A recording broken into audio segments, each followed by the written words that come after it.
Thank you. Good evening, good morning. And this is Arvin Go. This is Cali Manila Chronicles, Chismis at Recuerdos, the podcast. Episode 3. Episode 3. Welcome, everyone. Guys, we have a guest for today. But before we jump into the guest, I wanted to say thank you to everyone who's been tuning into our show so far. Uh, so far, we've been listening to your feedbacks. So we've been tuning in. We have a lot of audiences tuning in from different countries. So we're learning that we can speak in Taglish, and everyone seems to be able to follow along. So we'll just keep that up. So Taglish is Tagalog and English. So I'm happy that followers can follow along. um, we also learned people want to know about the cultural differences that are happening in the Philippines and in the States and wherever our guests are calling from. So uh, we'll take that into account.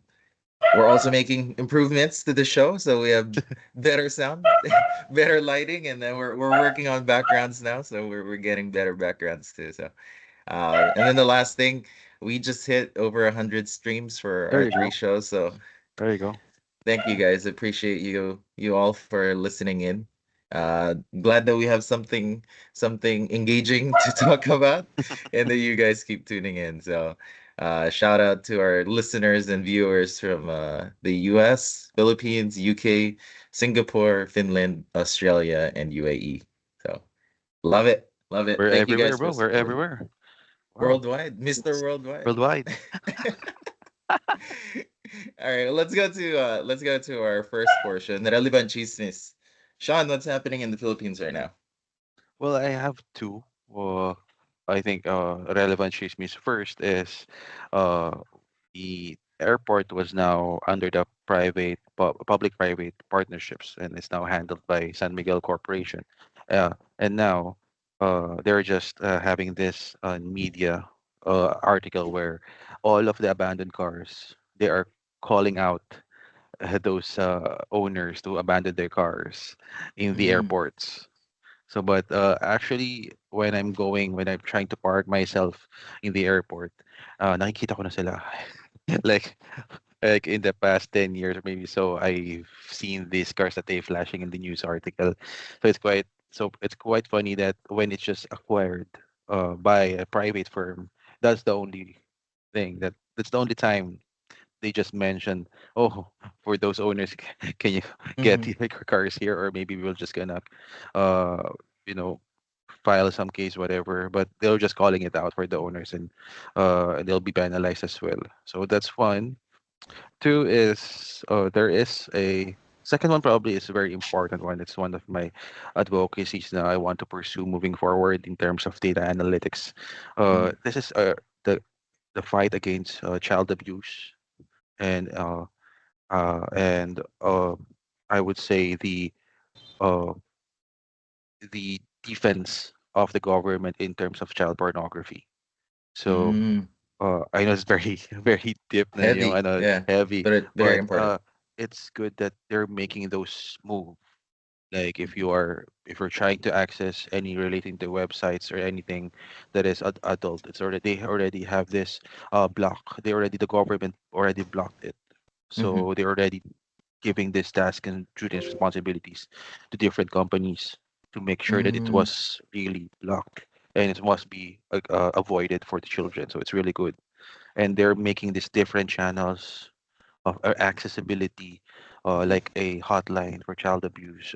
If you want to file, or there is more accessibility, there's a focused. I mean, there's already an agency which is under mm-hmm, DSWD, but they're making waves. They're making waves. There's the Makabata hotline, so they're really making waves on how, because even though the culture here is really being respectful, you want to be, mm-hmm, mm-hmm. but there's certain cases that you'll just see it na lang on the afterwards after that Yeah. happened na. Rather than prevent it, rather than be preventive, nagiging reactive lang tayo.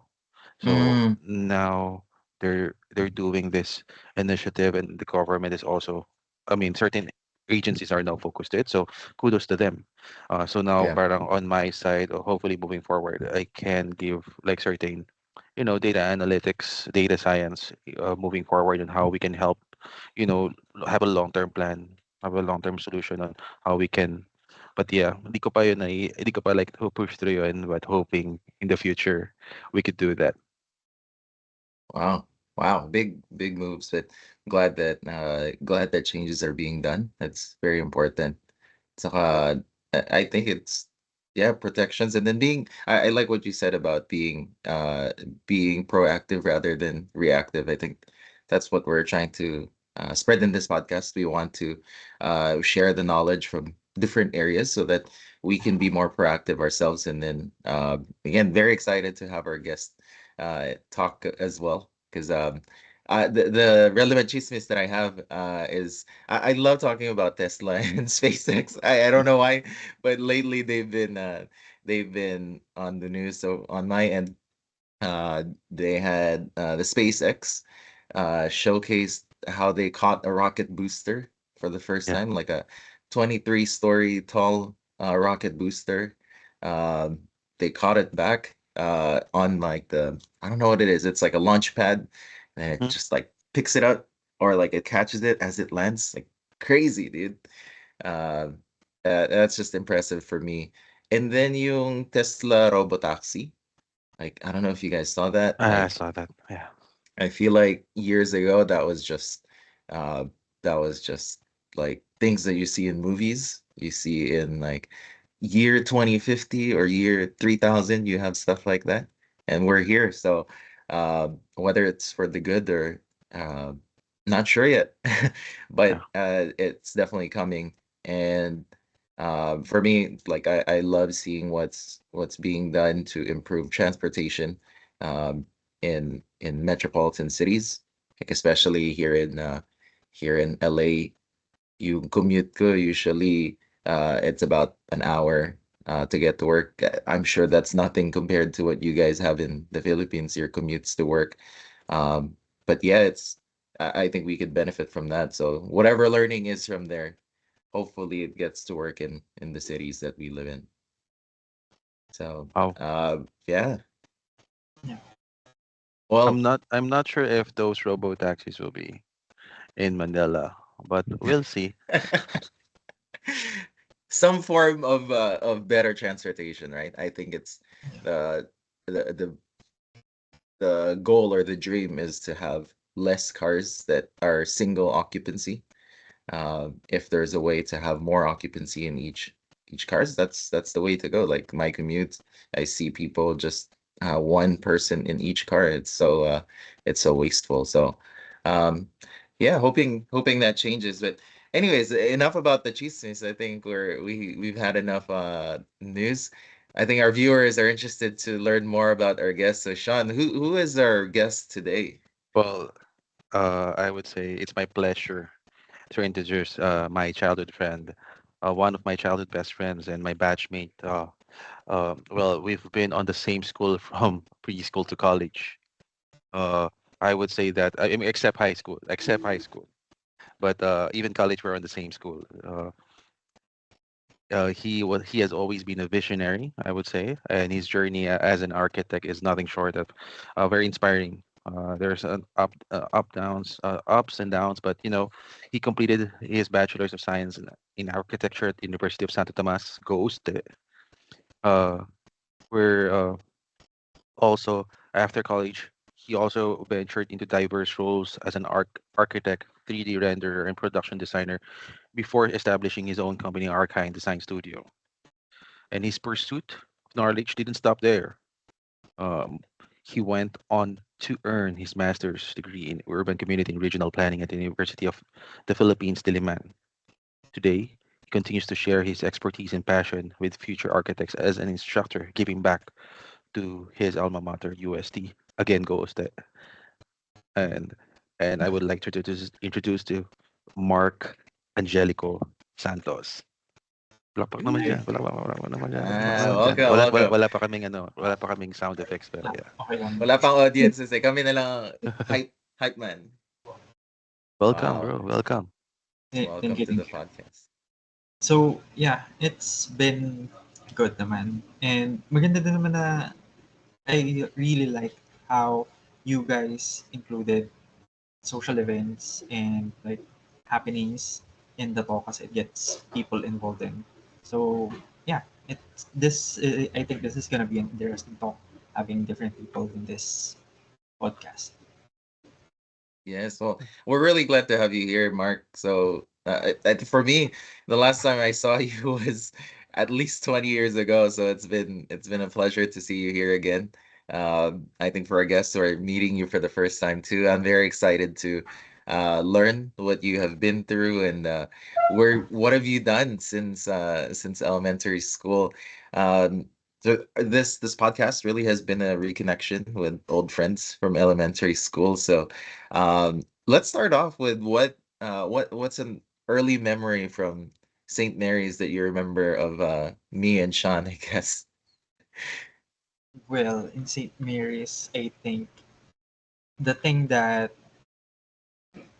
ingrained to me the most is the time when I think it was grade 6 or 5, I think. The time where we had this like art projects near the, I think it's the cream section, your section. Uh-huh. And we were working together there. We had me, Sean, I think Joselo did. So yeah, that was something memorable because I get to meet these different people from different sections, not Hmm. just where I usually talk with one another with our classmates, but different people from different ways of life and other interesting hobbies, showing how they interact with other people. So it was really an engaging thing to do to accomplish. And it is something that really inspired me to work on learning, getting to know more people. So Mm. after that, when you guys left St. Mary's, so fortunately, the blockmates or the classmates within the cream section, I got to meet them. And when we started first year, so natandaan ko, kinakamusta ko, "Anong nangyari kay, nasaan si Arvin? Nasaan si Sean?" So, yun, naglipat na pala ng school halos. So, yeah, that was a really interesting experience. The whole first year to grade 6 was really a Hmm. foundational stage. I think not just for me, but to everyone else, even your viewers. Hmm. Yeah, Sumama ka ba sa ghost hunting namin nun? Pero like you remember that there is a time that sumikat yun. I don't want to drop that ano, pero like just go lang tanong like sumama ka ba dun sa kasi 'di ba there's people na sa atin we are so early in the school. Kasi yeah, ako nagse-service. Alam mo Arvin, there was a time na we're on the same bus, bus 22. Yes, bus 22. Kayo ni Mark. Oh, kami ni Mark. Oh, no Kasi way. nga we're in the same place eh. That's right. That's right. So, kaya pero hindi lumipat ako sa service. Pero nag-stay ka ba Mm. Mark dun sa bus? yeah, nag-stay ako sa bus. Same with my brother and sister. So, I think kung natandaan niyo pa si, I think the two people, I forgot their names. Nakalimutan ko na Si talaga. Jolo? No, the two girls living near Shorthorn. Ako. Di ko na, but yeah. Probably baka maging guest natin soon. Isasama ka na namin doon, Mark. Yeah, kung makikita nyo, kasi I forgot their names na. Pero I think, umpisang grade 1 to grade 6, nandun na sila eh.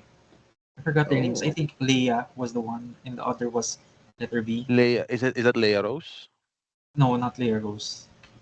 Leah. Yeah. Leia. But I remember there's another Leia. Yeah. Yeah. I see. Wow.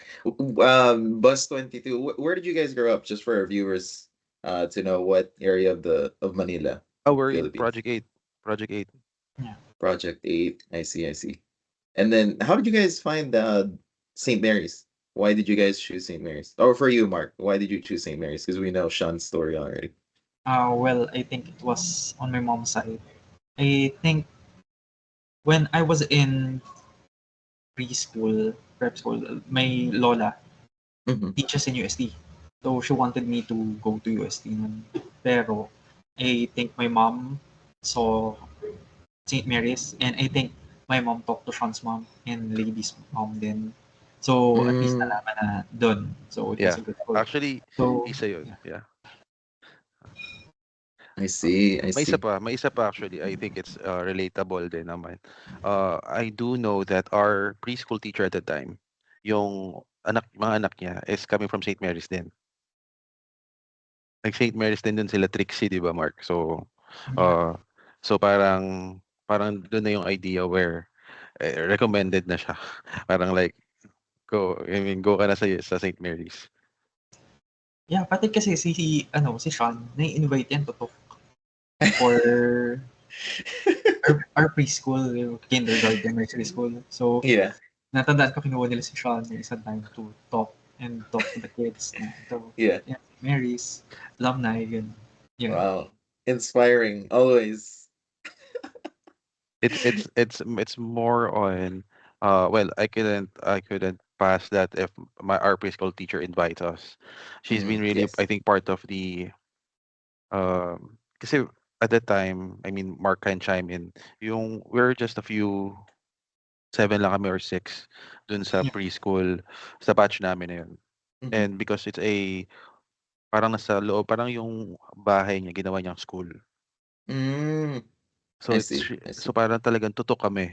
Tutok kami. We even though like for example nursery like yan tutulakan kami.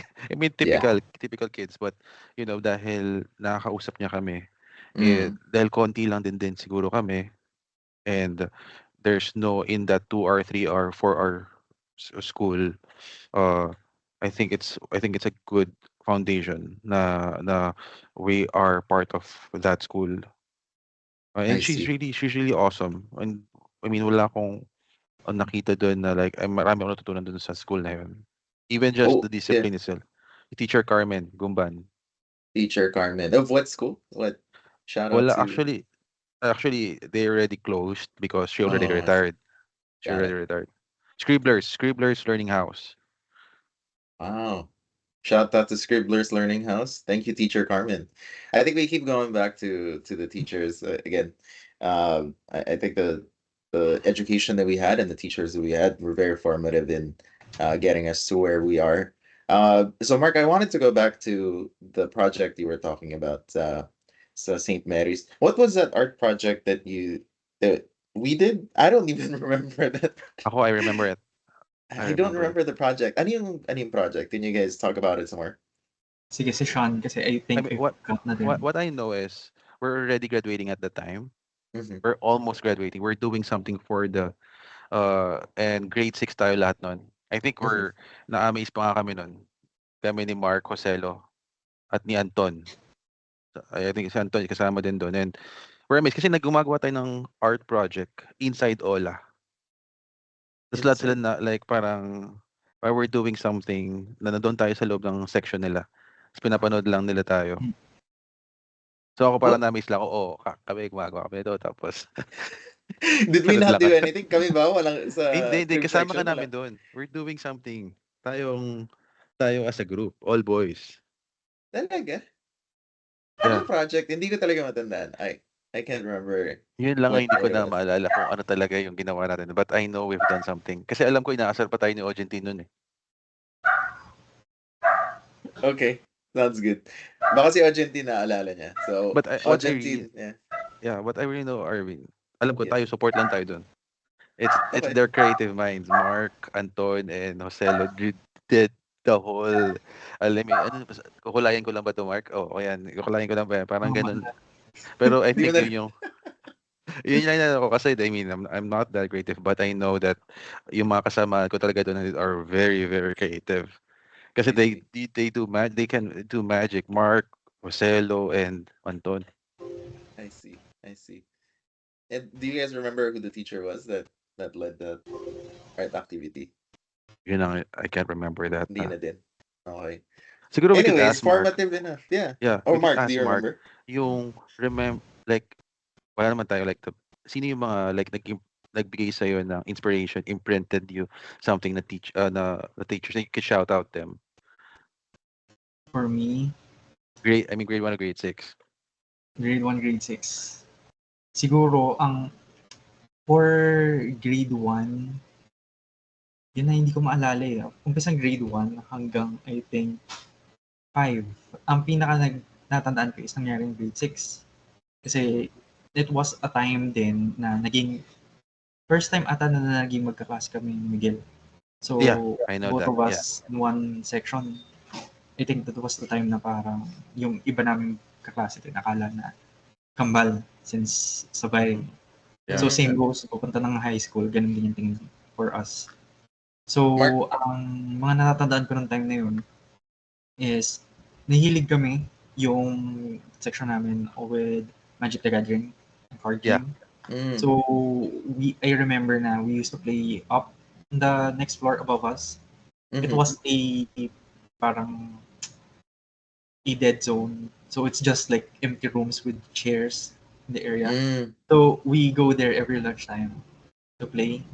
So I think that, and yeah, the activities that we did. So yung events with Sean, Celo, um, Anton, others, it was a really interesting part of my grade 6 experience. And I think the last one was when I had to fight a batchmate for Miguel. Yun, So, hindi ko yeah. alam. Wow. Sino yun? Sino yun? Kasi ako may nakaaway ako ng grade 4. Nabanggit ko na ata yun eh. Yeah.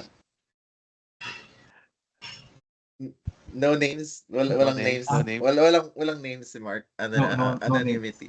No It names. was, Pero protection for Miguel. Mark, sorry, real quick for our listeners. Sino si Miguel? he's my brother. Bro, So, yeah. he's just 1 year below me. Yeah. Pero halos sabay kami. What happened is, I went to prep school at Dominican in Manila. Mhm. And when I started in St. Mary's on grade 1, my mother asked na din for Miguel to take the exam. Fortunately, when Miguel took the exam, pasado na siya din for grade 1. Mm. So, on that point, napagsabay kami. So, from grade 1 and so on, hindi kami naging magkaklase. Naturally, my mother asks and talks to the, I think, admin na different sections kami. Pero Yeah. on the 6th grade, tinamad na siya. So, I think it was sabi ng mom ko na, sige, Ah, maging magkaklase muna kayo para maiba. yun pala Yeah. yun. Oh, didn't Yeah. know that. Kaya nag-extend pupunta dun sa first year in high school. Yeah. And naiba nung pagdating ng second. Pero tuloy-tuloy, third, fourth, fifth, yan. So, kasama na namin. Yan, sila Carl, sila Alexis, dire-diretso. Yes. I see. I see. So, St. Mary's High School ka din ba, Mark? Yeah, St. Mary's High School. I Kaya nakuha see namin it. yung below na, ano yun, yung loyalty award from grade 1 up to the Yeah. Yeah. Wow. Naalala ko nga yun kasi I thought I'll be on St. Mary's naman din. Uh, na for high school kasi on grade 6, 'di ba? Nasa dulo kasi si Ola eh. Pero kami yung Olic Grace. From the windows, 'di ba, pag flag ceremony, you will see the high schools at the end sa right side, Mhm. if I remember correctly. So makikita mo na, okay, yan na yung uniform mo next year. Yan na yan. Yan na yan. Cool, kasi 'di ba they have different colors per like first year for different year level. So yeah, actually ako rin I've been discussing with Arvin on the previous episode na it changed everything after grade 6 kasi it's really structured. Parang tayo lang Lamarcin like we are all reshuffling. Shuffle lang tayo tapos yung cream section lang yun, hindi. So pagdating nung first year high school when I was catching up with everybody, nung high school, Arvin, there is already Mhm. agad na, like, oh, kaklase ko nga na to. Yan, yan. Parang like, they're really close na everywhere. Everyone is close everywhere. Yeah. Argentine is close with everybody na. Like, before, di ba, there is some boundaries kasi nga cream section. Yun lang talaga, yun yung circle of friends mo. Yeah. So, it's been parang biglang pivot yun, which is really, I think it's good. Kasi Yeah. change is always better. Right, right. Yeah, I'm thankful that you guys got to know each other. I think that's a great idea na nag-break up nga yung mga groups from elementary school. Yeah, it was hard na for 6 years it was the same group of people. I mean, it was great to know everyone, but uh we we didn't get to know many of the students outside of the cream section, which uh it's nice to again reconnect with all the other students now. Mark, I wanted to move the conversation along, and we want to learn more about what you do. So, how do you choose your profession now, and how did your childhood experiences shape that? So, So even after elementary school. yeah, it first started I think when I was a kid. I like to sketch, so I think it led up to grade school. So on that point, I was planning on what to choose when I go to college. So my ninang, fortunately, comes is an interior designer. So she advised me Mm. na baka maganda na mag-architect ka na lang. So it was one of my choices, and the next was engineering. So since linked yung dalawa. So from that on, ang naging next step was saan ba kukunin. Yun din. So UST was a choice because of my lola then. So since she teaches at UST, so I was the one assigned to continue the UST for our family. Mm. So yeah, from then on I chose Archi.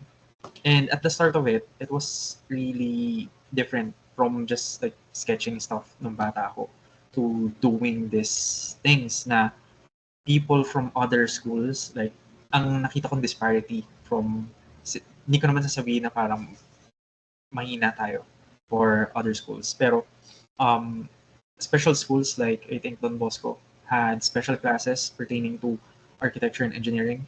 So, pagpasok nila, they have this insight na, which we didn't have. Kasi diba, when we were all in high school, ang nangyari is we don't have what they have ngayon, which was the specialization stage.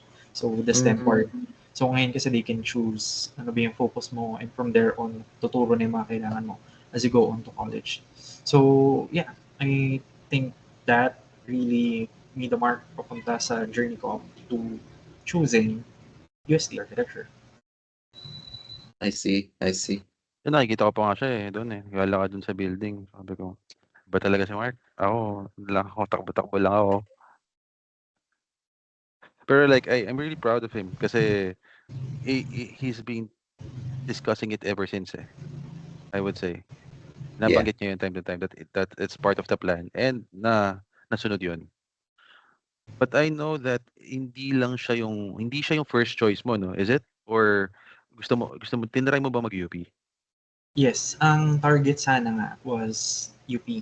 The schools where I took the exams were in UST, UP, and PUP. So, syempre, lahat naman tayo, ang goal is UP. Pero, yun, medyo I thought about it then. So, ano yung Mhm. difference from, siguro, kung nag-argue man ako sa UP versus UST. So, I think it would have been a more different process for me. Acknowledging din kasi when ngayon na in teaching at UST, iba din talaga yung dynamics of the two schools and other architecture schools in the country. Kaya medyo may isip ko na ako na medyo grateful, well, grateful talaga ako in my path. So I think this is what I wanted na for now. Dati lang siguro, yeah. Siyempre, Yeah. UP. Yeah. Sa tinga. Kaya yun. I love that. I love that. It's so interesting when you guys talk about entrance exams because here in the States, you entrance procedure to schools is just essays. Well, I like there's a standardized exam that you take that applies to all the schools. But recently they took it out because what they realized here is that the students who are really good at taking exams are the ones who get to the top schools. But when they get to the schools themselves, they're just good at taking exams, but they're not good as like students. Like the learning factor of what you're trying to search out for, it's not there. So I don't know. Hopefully, is that the same in the Philippines? Or is the Philippines looking into that too? Oh, Mm, Maybe not. Not yet. no. But Yeah, you I mean know, it's just an interesting thought, right? Like the entrance exams here, it's so there's the SATs it used to be. There's essays that you had to do. and then there's they want to see your resume that you're as fully rounded as possible. So they want to see sports, they want to see involvement uh, in extracurricular activities like volunteering, or kung something like architecture, they probably want to see that you like did some work in planning or interning somewhere. So yeah, very, very interesting. Mark, did you do any of that? Like, did you were you interning somewhere that cultivated your desire to do more architecture aside from your family like pushing you towards, or you Yeah, wanting to draw? I think for me, when I started, it was really medyo, ano ba, um, I didn't look into how or what I will do. It's just like the brief overview of what you will do when you take up architecture, which was Mm-hmm. really the sad part. Kasi I can see the difference of people, sabihin natin, my students now kasi are Gen Z students. Majority of them had this exposure from ano ba yung gagawin mo pagdating mo dito sa level na to. So, from their exposure pa lang on STEM, on humanities, nakikita na nila what they want to choose up to choosing college. So, medyo na-round na sila on that stage. Tayo kasi, di ba, when we get up to fourth year level in high school here in the country, medyo hindi ganun pa ka-detailed as ngayon. Ngayon kasi dinagdagan din nila ng extra years for Mm, specialization, Yeah. which was really hard for other families. Mas lalo na kung hindi mo kaya magbayad ng tuition ng extra ng 2 taon. So, yeah, yun. Pero if I can make a do-over, I think that additional years, that additional expertise would allow me then to acknowledge na, sige, ganito palang RT, ganito palang engineering, or ganito pala mm, ang med. So, I can have a clear view of what I shall undertake, which is, ganun din yung nakikita ko na medyo difference of the generation now versus the generation natin. Kasi I think nung generation natin, it's more of, pag pumasok ka dyan, yan yun. Tapusin mo yan dire-diretso. Tapos, walang sukaan. I Pero see. ngayon, isa napapansin ko na parang people have a choice more than dun sa atin. So if this course is not for you from the first stage, you have the freedom to, yeah, move on, change course, choose another. Yeah. I see. I Wow. see. Wow. To That's really have good the to learn. yeah, to have that ano no, the option no. The Wow. freedom to pivot. I mean, I did the same. So, uh, I will say the 2 years. So for our listeners, uh, I think this is new to them. So in the United States, we have seventh and eighth grade, but in the Philippines, they just added seventh and eighth grade in the last 8 years, maybe, right? In I the would probably yeah, somewhat last 5. 10 last Yeah. 10 years, 5 to 10 years. So I like how Mark was talking about how those 2 years really allows more formation of like, is this what I want? Because for me, I would say it was the same when I was here in the States. I started as like I was going through like accounting first, and then I pivoted, to into planning, sustainable planning, thinking that I was in food. So, Mark, I relate a little bit about like the background that you have. So I appreciate the work that you're doing. I want to go deeper into the work that you're doing. What's talking about your work a little bit more. What are some like highlights and lowlights of what you're like the work that you do? Yeah. So right now, I in the past, kasi I'm now an architect and an educator. So I do planning then, planning research. So for Arki, we did small projects from offices to hospitality projects. Me with Jasmine. So interior design with architecture. And we did that all throughout, I think, before pandemic. So when pandemic hit, we were tackling this hotel in Bicol. And it was really a parang troublesome task. Kasi you have these multiple issues that you have to consider. The project stop. Tapos, syempre you have to coordinate pa din ano bang mangyayari after. You have to talk to your suppliers after, acknowledge kung ano pa yung kulang at the end. And syempre, yung process of finishing the project kahit na nagkaroon ng stop, which was hard. So, yun, in Archie, it was really fun. I started working for my professor then in USD. And it was a holistic experience since training sa akin was from design up to working drawing. So all in all, ang formation is for you to go by yourself and do projects on Mm. your own, which is the real target. Masalo na if you're, sabihin natin, if you want to tackle projects on your own, get more money for yourself, or if you're working at an office and want to get more, so that's a good path. So after Archie, I considered nung Bastion. So I think hindi ko alam kung parehas to kay Sean or parehas lang to sa Arvin. Kasi kung nakita niyo yung meme na our generation kasi pagka daw anong tawag dito pagka na-bore na or kung Mhm. nag-midlife crisis, kukuha na ng postgraduate degree. So, yun. Ang nangyari is I was asking myself, ano ba? So, dito na ba talaga? So, I took up MA, URP, Mhm. and UP. And ang nangyari nun is I was asking then Jasmine na, ano ba? Ano bang ginagawa sa planning? So, ang Mhm. exposure ko kasi I was trying to explain this din na ang exposure ko sa planning is majority what architects do. It's more of drawing, Mhm. which was very different pagpasok ko sa UP. It was more on tables, policy development, diagrams, ganyan. It's not more on Mm. development. So it's more Like on social aspects and policy planning, which is really interesting. And nung first year ko, I didn't appreciate it. Almost to the point na I was asking Jasmine din na, tutuloy ko ba? Baka dun ako sa urban design kaysa dito.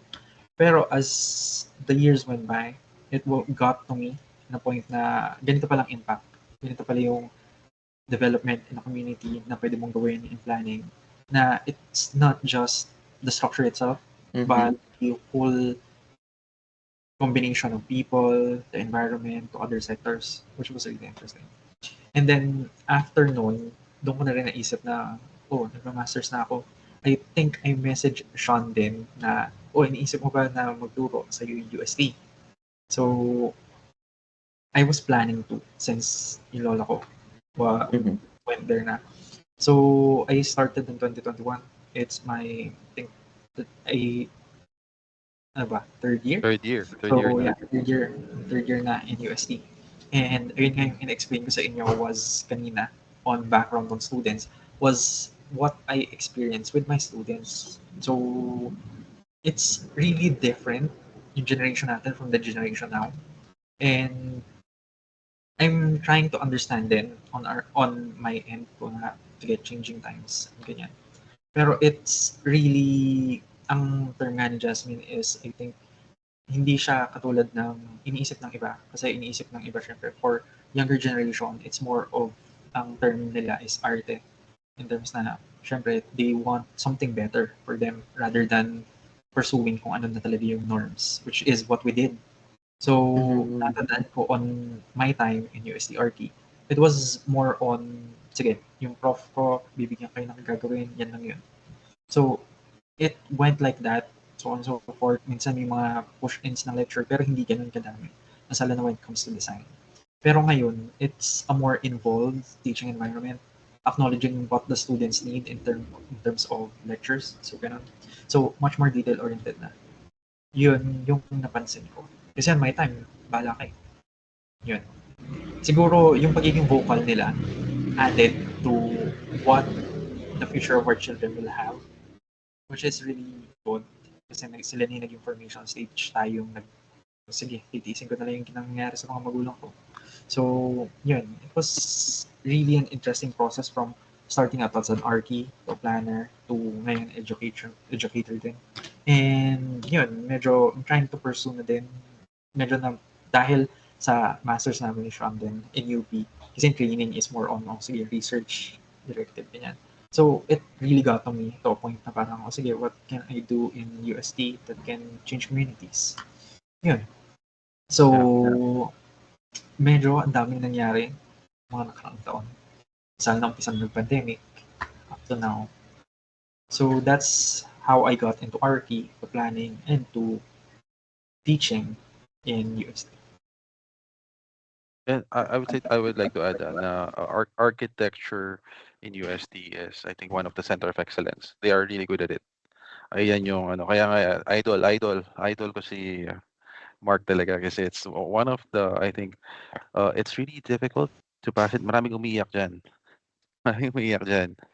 Tapos yeah, I agree. It is a really different approach as of the kaya kasi na when we're talking about it kung like ano ba ang gagawin ko next step after masters, should I teach? I mean, ako I'm asking myself. Kaya mas believe pa ako kay Mark kasi si Mark tinuloy niya. Ako like, Mm. ako like, ano muna, wag muna.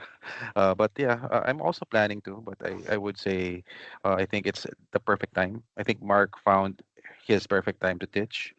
So it's always like kung ano yung right time for you to do it. So I think Mark pa is I think you could share as well yung may pinost siyang recently na I would like to reiterate yan regarding sa transportation eh. Uh, as you can see, Metro Manila is one of the, I think, high urbanized city, I think, in the world. Like, kasi sobrang dami ng populations inside. But I think yung mga pinopost ni Mark on his social media is very enlightening. It's can you explain, Mark, yung galing sa Ortigas na pedestrian for the bus transport for because we already have like an EDSA bus carousel. So yung bus carousel na yun, umiikot lang siya from north to south, like from Monumento going to SM MOA. So basically that's his route. But you can explain, Mark, nga more in terms of like the pedestrian access. Bakit siya concerned? So, ayun, si Arvin ba nakapunta na lang recently? Hindi pa. Last time was 20 After pandemic ba? 2019. Oh, wait, 21. Yeah, yeah. I was in, After pero sandali lang eh. It Pero was like just probably overnight. nakita niya yung EDSA Yeah. carousel, pero I don't Mm. know if like nakita niya talaga yung the whole stretch of it. Tell me Kasi, more. Yeah, it's been a while. kasi nung, I think this was discussed din sa amin, it was a partnership between, ang nangyari siya, yung planning niya talaga was in the pandemic era. So, nung kasagsagan ng pandemic, na isipan na, I think ng national government, MMDA din, how they can create better transportation for people. Kung natandaan nyo ng time natin, ang transport nyo sa EDSA is just through the MRT.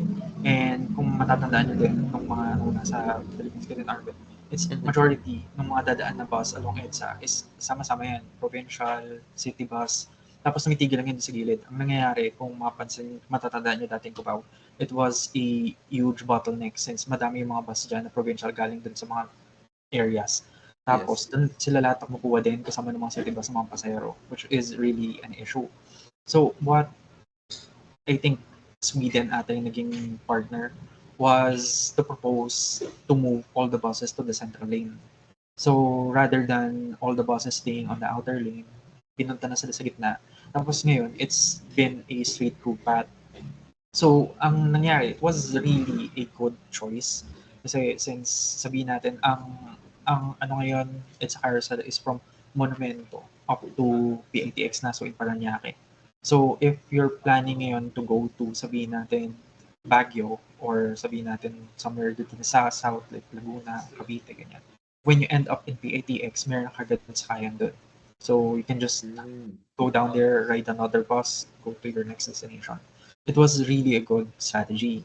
Ang naging issue lang with that is acknowledging kung saan ba ilalagay yung mga stations. Kung mapansin nyo, this was an issue then when you try to check the station development in terms of MRT and LRT. Hindi naman kasi, when you allocate them, di ba, hindi naman talaga kasi halos lahat ng areas malalagyan. Ang naging problema lang here, so yung pinost ko na nakita ni Sean, it's a daily path that I go through. So when I meet Jasmine in San Juan, so my path home is from going to San Juan, papunta sa Green Hills, all the way ending up into Robinson's Galleria. Ang problema dun is yung kanto ng POEA na yun, intersection, the MRT station is napakalayo pa. Dati, yung mga buses go down there and pwede ka na sumakay, which is more accessible for people living in San Juan and mga other areas adjacent to it. Ang naging problema is nung pumasok na yung It's a Carousel bus is it took around like ilang kilometers just for people to move from POEA area papunta dun sa sakayan nila ng It's a Carousel. And this is me going through the area na pauwi na ako and without me going to work naman. I'm trying to imagine it, like, how can people working at sabihin natin in Makati area live day by day, walking from this area, this point, up to dun sa MRT, going up through 4 flights of stairs and going down to another 4, papunta pa lang sa isang bus. Then when they go to Makati, they have to go down the bus and walk another flight. So it was a really eye-opening issue. And I think this was an issue then with some stations of EDSA Carousel. Kaya I think some areas opened up. If mapapansin nyo, if you go around now in o kundi Arvin pagbalik mo, mapapansin mo Mm-hmm. din na there's this area pagdating niya ng dulo intact na nilagyan na rin nila ng island development. So kung bababa ka man ng dock, sasakay ka ng LRT, you can just go there. Hindi katulad ng dati na parang ang babaan mo lang is dun sa harap ng MOA. Tapos mag-jeep ka pa papunta dun sa may Taft Avenue.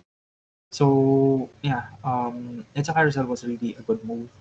Ang problema lang din kasi is I think this was brought up din when I'm taking up my planning class.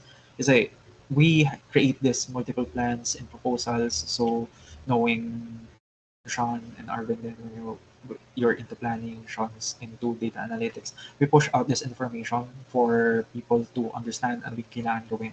Pero at the end of the day kasi, ang nangyayari in the state of localized planning here, it's on the decision makers and if they want to pursue it or not.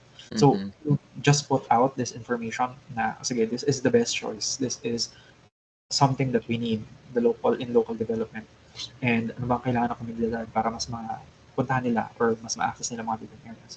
So, if ang napapansin nila is political will is really a good basis on leaders, mas lalo na when you're trying to create more sustainable and more welcoming cities. So, yun, it was really opposed to try to get to know how many people share the same sentiment as mine. So, I think I shared then this on a page ng Commuters of the Philippines. And some people brought it up din. Syempre, may mga iba na iisipin din na, I think there was a comment there na parang, pwede ka na rin naman mag-angkas from POEA punta din sa Sakayan, which is valid. Ang problema lang is, for lower income, middle income, it is not a choice. Masala na if nagtitipid kayo sa susunod na buwan sa mga kakainin nyo. It is something which is not part of the budget. So, iisipin mo na lang na, sige, tiisin ko na lang to from point A to point B para sa pamilya. So, yun yung napapansin ko, which Mm-hmm. is on the side of the Philippines naman, is getting better, which is good. Pero, madami pang kailangan ko. Wow. Mark, Yeah. question. I wanted to, for context for our listeners, how far yung lakad from, sabi mo, Sakayan tapos going to the LRT? Gaano ka, let's just start off with, how long is your commute typically from, for the day? For the day, typical Yeah, day ko. typical So, day. kasi ako ngayon, I live in Cavite. So, I stay in Cavite since my parents moved there ng pandemic. Yeah. So, syempre, you had to stay there. So, ang pasok ko kasi, I teach at UST. Ngayon, ang schedule ko is around 7 a.m. So, yun. Yeah. So, ngayon, pagka gumigising kami, kasi minsan sabay kami ng nakababatang kapatid si Marian. So, she works in Makati. Ang gising ko when I have to go to 7 a.m. class is around 3. 3, okay. Yeah. 3 a.m. 3 a.m. Siyempre Yeah. mag-aayos. So, that's 4. So, 1 hour na ayos. The 4 a.m. is for the bus ng village. It is a time bus. Tapos, ang problema din dito is yung sabihin natin, interdevelopment community bus is not that big. And timed siya na parang 4:30. Susunod is Mhm. 5:30. So, it is majority unahan. So, pagka dumaan yung bus, majority ng na. mga villagers doon pupunta, pupuno na. So you have to go, your choice is either wake up early, wag ma-stress, or wake up ng mga sabihin natin 5:30 and medyo sumama din sa mga daloy ng tao. So yun yung gamble na lagi ko din sinasabi with Jasmine and with my sister when planning, ano ba, kailangan ba maaga ako umalis? Minsan pagka magkikita kami ni Jasmine, it's counting out na, sige, ano ba, alis ba ako late? Which is mahirap maghintay, Mhm. mas unpredictable. So I think nakapunta na rin na ba kayo ng Japan, di ba? Yeah. Yeah. Yeah. So, ayun, it's really different kasi pagka tinignan natin yung phone natin, di ba, when in terms of Google Maps, pagka nakalagay dyan yung oras, dadating mo siya mismo ng ganong oras. Yes. Dito, mahuhula ka eh. So, I think nung dumating yung, Uh, nung nagkaroon kami ng bus nun, it's, hinuhuli mo siya on the day. I had a day na parang, hinuhulaan namin eh. I was asking my mom, Ma, meron bang mas maaga sa 4, ay mas maaga sa 5 na bus? Kasi kung 7 a.m. class ko, 5 a.m. ako masasakay, hindi ako aabot. So, what I did nun was, sige, susugal ko na. Gumising ako ng around 3 or 3:30. Tapos, I stayed dun sa labas ng village. I waited for a bus to run by. Tapos, tinanong ko yung conductor, Boss, dadaan ba kayo dito ng 4:30? Tapos regular daw. So, at least, yun, alam mo na. Pero you had to take that risk kasi, syempre, kapag it's not going to wake up that early naman. Kaya, Yes. yun. So, it was the first step. Kaya medyo mahirap Cavite-wise. Kaya parang in talks and adjustments, better for me din daw since USD to stay in Manila para at least mas malapit rather than commuting that far daily. Yun. Medyo kasama, ang kasama pa si hirap lang Jasmine. talaga. No, at least, diba? Like, But yeah, yeah. Saan ba sa Cavite, Mark? If I may ask, is it Bacoor? No. We're in General Trias na. Okay, so that's kind of far, Arvin, in Yeah. General Trias. I see. Bacoor is somewhat near pa sa Metro Manila, Mm. but I mean it's the same. It's still far, I would say. Ang catch doon is there's a documentary right now with Howie Severino uh and the other reporter in with Eyewitness, I think, na talagang sinamahan nila yung commuter, like from Mhm. Bulacan going to Makati, to Pasay, and the other one is from Bacoor going to BGC or Makati. Yeah. So yun, they really experience like almost 3 hour commute. Wow. So I mean, what Y- more in General Trias? That's really far. Yeah, I'm looking at the directions right now. So, Mark, you said you start at gising ka ng 3 and then sakay ng 4. And to make it to class by 7. Anong oras ang uwi mo nun? What time do you get home? Do you Back get to home? Cavite. Yeah. So, naturally naman kasi, when teaching at USD, it's depende sa schedule. And yung schedule ko naman ngayon is very light. So, Yeah. my classes, just sabihin natin, on Monday, starts from 7, it ends at around 11 or 12. So, it's starting on lunch. So, I get to leave at USD at around 1. Mhm. And at around 1, I get to PITX at around like 2:30. Mhm. So from there on, I wait for the bus kasi our bus then transitions every 30 minutes. So for example, if it's there, 30 minutes siya maghihintay, tapos aalis siya. Then 30 minutes pa ulit maghihintay bago may pupunta na bago. Yung bago na yun maghihintay ulit 30 minutes. So I think it's most likely 1 hour interval bago yung bus to bus. Mm. So majority, most of the time, when leaving for home na, ay, when leaving at USD at 1, makakadating na ako sa bahay ng mga around 4. So it's like you did a whole day work kahit Yeah. na you left like 1 lang. Wow. So basically kung 1 o'clock, sabi mo mga 1 o'clock by about 4 p.m. So 3 hours to commute just to go back. Yeah. Yeah. Woo! Yun, grabe yun. Wow. So Actually, I wanna bro, I would like to reiterate pa yung isang sinabi niya, yung just from POEA going to the train station or even the bus station right now with EDSA Carousel, it's around probably a kilometer. Yeah. Siguro. But yung catch dun kasi, yung pedestrian walkway is not really for pedestrians, I would say. It's literal, well, for example, yung MRT, naglagay sila ng mga poste na dun, so nabawasan pa. Even on Mhm. the, mas malalayo on the other side.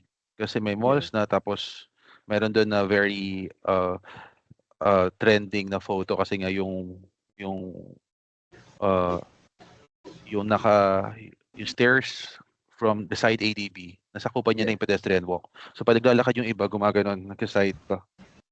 Yeah. 'Di ba? Tapos Wow. naghihintayan sila, side. And I mean, 10 years ago, Yun na yun, yun na yun. 10 years ago, yun na yun. So what more pa niya yun? Yeah. And hindi Wow. pantay yung pedestrian walkway, hindi siya pantay. Like may makita maglalakad ka naka-side view ka, biglang sa side view kasi nga some are more prioritizing dun sa cars going in and out, Yes. pero hindi nila inaano for the pedestrian. So what if naka-wheelchair yun? What if nakasaklay yun? So Mm, mm, it's not really for everybody. And gusto ko talaga i-highlight siya kasi it's been it's been that. It's been yeah. that and there ever since. Ever since it's been that kasi MRT matagal na eh. Yeah. Oh, um, siguro Mark, I could ask your professional in your expertise. Uh, is it better to put? I mean, it's not really a. It's more on your intake. Is it better to put the kasi diba EDSA carousel is like a bus rapid transit. Parang ganun siya. Yun yung style niya. Yun yung concept niya. Is it better to put it on the middle or nandun siya sa ano? Sa nandun pa rin siya sa center island? I think for me, kasi ang naging what good naman siya for now. Ang naging issue lang sa kanya is kasi if papansinin natin yung EDSA, some portions of it goes around mga overpass. The target din kasi with the middle lane was the central island. Ang target nila doon is for when they create their overpasses. Para doon na lang idadidikit.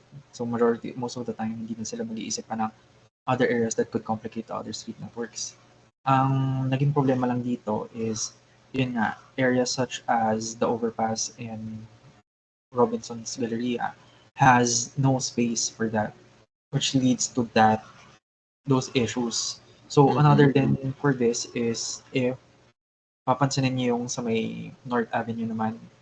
So ang nangyari doon is nandun pa yung intersection papunta ng Muñoz. Ang problema yung intersection na yun, in-extend papunta na sa SM North. Sinara na nila yung mga nasa harap. So, isa na lang yung naging intersection ng lahat ng kotse.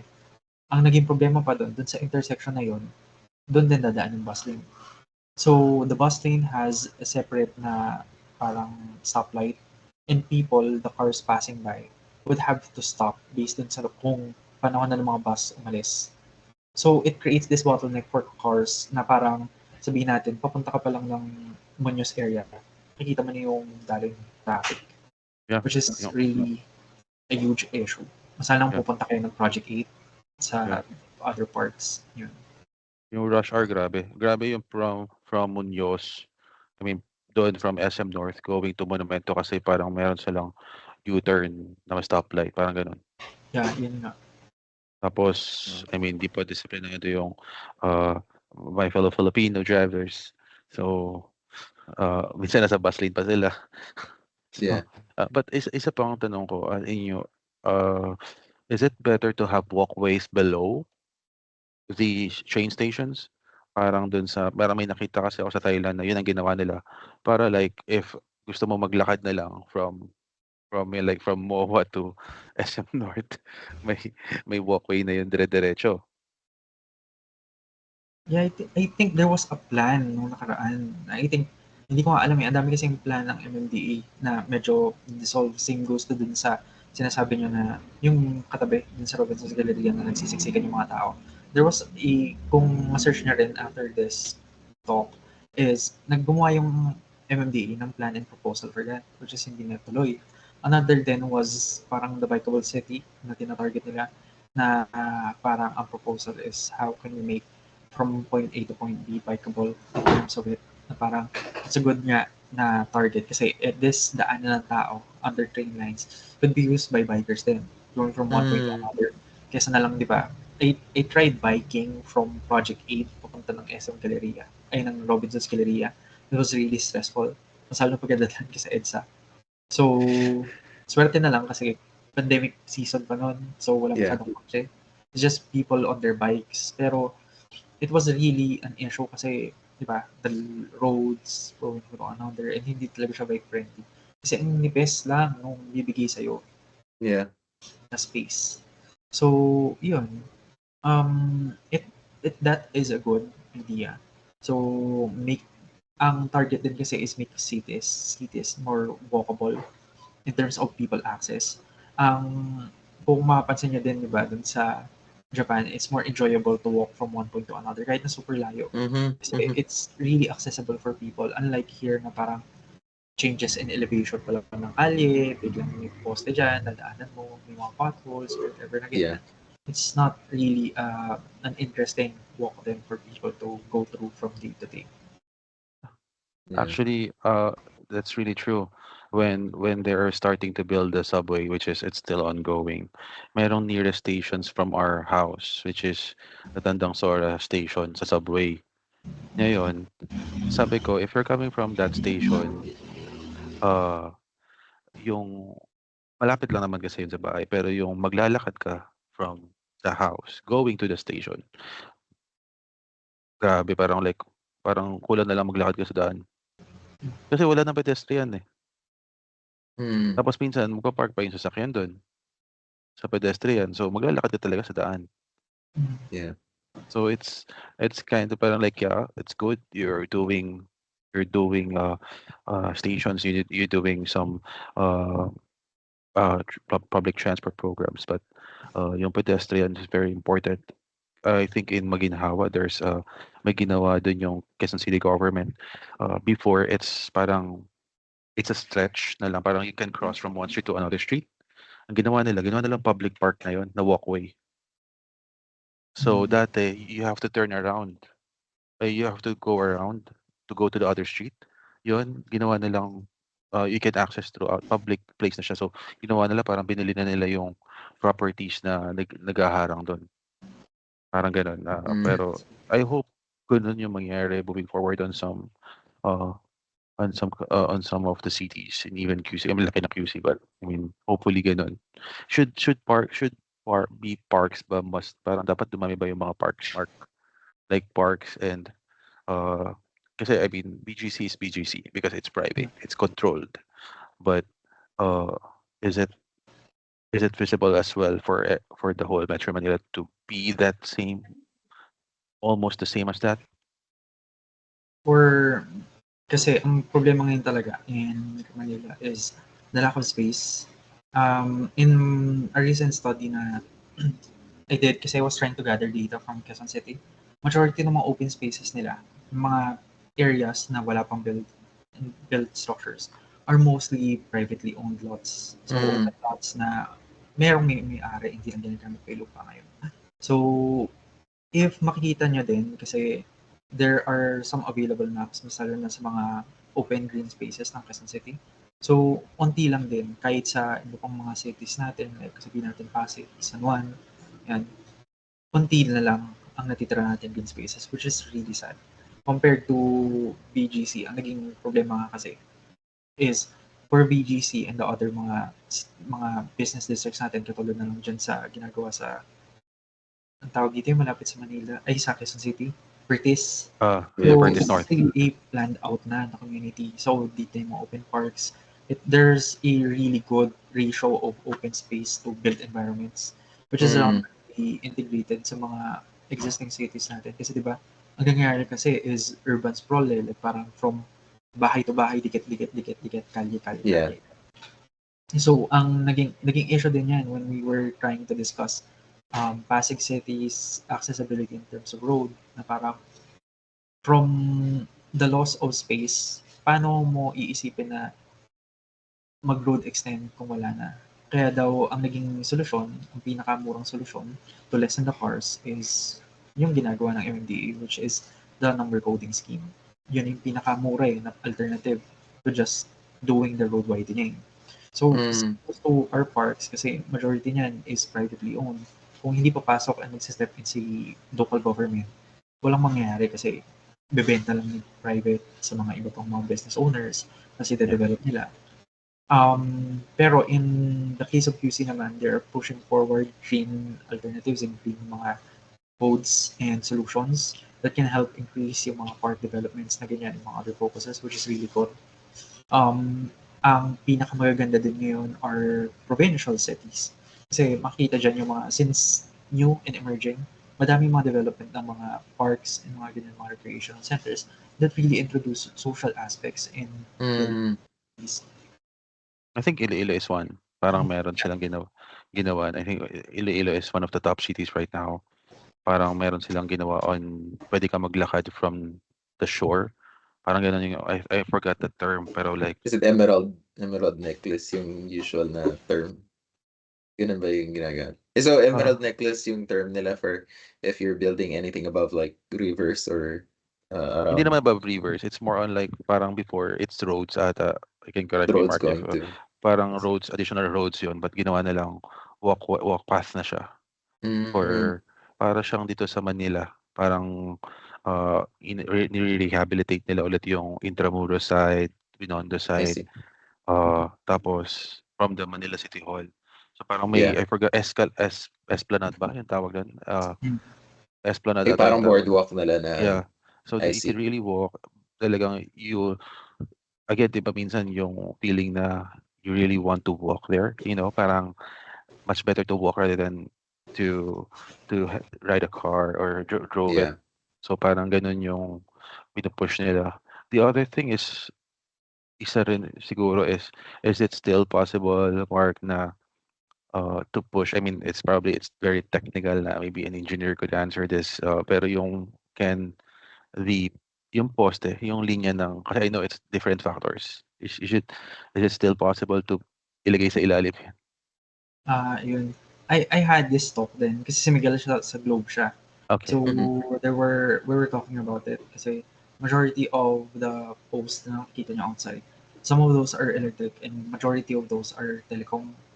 So, kung mapapansin niyo kasi, it's mahirap medyo kasi 'di ba pagka gano'n gagawa na 'yan ng tubo sa ilalim, nadadaanan Yes. ng lahat. So, ang BGC kaya malinis and mga other na mga ano is sa ilalim nadadaan yung lahat. Ang problema sa I think in cities ngayon is malaking excavation part yun pagka binagsak nila lahat. Pero Mhm. I think they're trying to at least minimize and manage yung mga overcrowding. I think natatandaan ko yung nakaraan na balita on yung initiative to properly organize yung mga wirings. Yeah. So, ni-require to for some areas, mas lalo na sa mga fire-prone communities. So, yun. Ang pangit din kasi, which is totoo.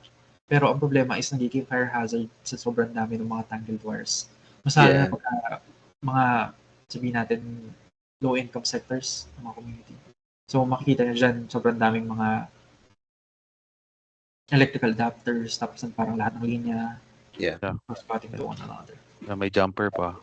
Yeah. So, well, Well, it's interesting how you guys talk about it. Yung ano bang solution sa Philippines? I think like from what I've learned in the States, kung bakit nagkaroon ng more public transportation was, do you guys have a thing called imminent domain? Have Yes. you guys yeah, heard that term? yeah. Is there imminent domain for the Philippines? So kung I think it's up to the government to buy out property to make way for public transit or for more widening roads or for more improvements. But Uh, is that happening anytime? Are there any talks about that, Mark? Is that What in I remember consideration? is ang imminent domain concern na nangyari ngayon is yung dun sa subway. yeah, the right of There way. are issues. Ngayon, kasi may mga Mm, parang properties pa na kailangan i-buyout. yeah, I think there's always pushback from that kasi yeah, they said na may power ang government, which is meron naman talaga. The yeah, catch is you still have to do the process, which is yes, there's like the first process. If hindi siya pumayag sa first process, go to the second process. If hindi pa siya pumayag, meron pang third. And then you guys yeah, just go back and forth.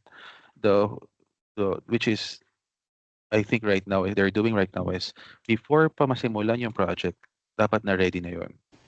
yeah, Ang another thing is another thing if probably mas masasagot niyan ng isa pang like if we are batchmate na lawyer is uh some of the structures are in a government property. mm, And I think there's a law na saying na dahil if tumira sila ng matagal dito, you have still to find them a relocation site. yes, yes, So I think that's kasi part na siya ng law. So I mean maybe I'm wrong, yeah, but I think that's another problem kasi you have to find. the relocation. Tapos it's a cycle. Pag Yeah. nakita mo babalik ulit sila kasi they're not, I mean, oo nga na-relocate mo nga, pero like there's no they cannot do their own work or hustle on that Hmm. location Yeah. kasi ang layo. So it's been I hope there's still a way. Yeah. Uh I think kasi the information is there. I think the next generation is uh being I think more active in giving impact. Kaya din Yes. we I think as well nakakatulong na we have a batchmate like Mark that as a professor, as a yung like gumagabay, like opening this type of different, and I applaud him kasi iba when you go to UP from another school, like if you're from UST and you go to UP, it sets different boundaries. Parang like, oh, akala mo dito ka lang sa isang kuhon. And Hmm. then pwede pa pala you're parang you're being more curious on how you can approach different aspects of your profession, of your expertise. So ang laking bagay nun for Mark, and then yung how he provides that information to everybody tas tinuturo pa niya. I mean, hindi ko naman ano, na-bias ako kay Mark, but yeah. Yeah. No, I applaud you, Mark. I know this is a difficult topic and it's a difficult industry to be in.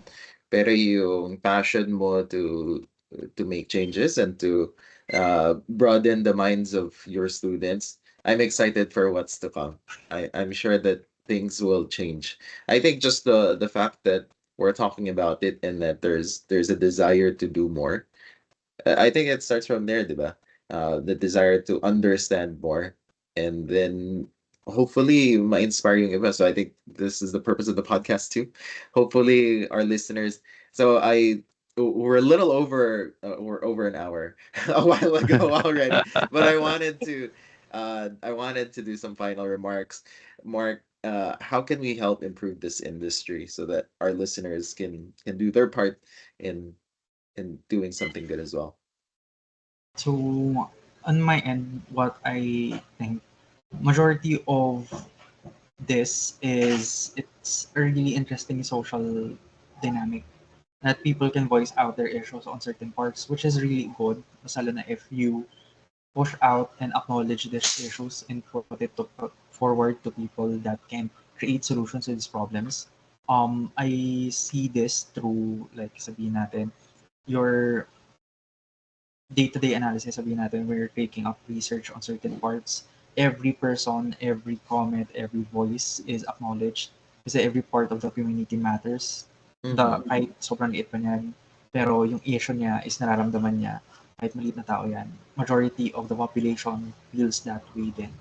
So, this is a good platform kasi at least, and majority of the people then that listen to you see these issues. So, they also see the good side of experiences, acknowledging na parang, o sige, baka maganda nga na ang anak ko is mag-aral sa St. Mary's based on the vibes of the people there, the Mm-hmm. alumni, or kundi sabihin natin na baka maganda na I consider how walkable community should matter or how teachers are really appreciated in the industry.